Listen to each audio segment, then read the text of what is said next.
Kaya eto nga, malaking problema. In the meantime, I'm also giving today dito sa Mandaluyong at sa Pasig ng mga ayuda para sa ating mga estudyante. Doon po tayo, Sen, gano'n po kahalaga yung pamimigay ng ayuda ngayong 2023 despite of the inflation? Yes, dahil hindi nga tayo makahabol sa inflation, napakataas ang inflation, duda natin umabot na naman, pumatak na naman sa 6% itong buwan na to dahil nagtaasan ng presyo. Ngayong umaga, balitang-balita na naman yung mga itlog, nagtaasan ng isang tray ng 20 to 30 pesos. Mabigat talaga kaya yung mga nanay natin, di na malaman kung anong lulutuin at lahat napakamamahal.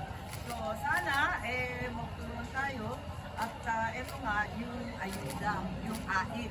Kasi ang alam natin, yung pantawid pamilya, yung 4Ps na tinatawag, pantawid pamilya, binibigay lang sa mga pamilya na may anak na under 18 years old.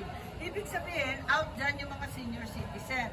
Kulang-kulang naman yung social pension na binibigay. Kaya hinahabol natin for 2024, yun ang ating workout, pati yung centenarian, octogenarian, nonagenarian. Basta yung 80, 90, and 100 years old, habulin natin yan dahil kawawa naman yung seniors natin at aanhin pa ang damo kung patay na ang kabayo. Sabi nga, huwag na natin hintayin yung 100 years old.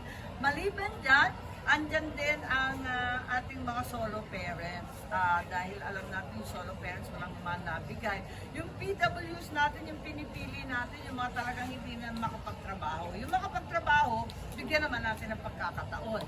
At syempre, itong hard hit nga na sektor, katulad ng TODA, sa amin sa Ilocos, hard hit din yung ating mga farmers at yung tourism sector. Marami talagang tinamaan ng pandemic, hindi pa nakakabangon. So ito yung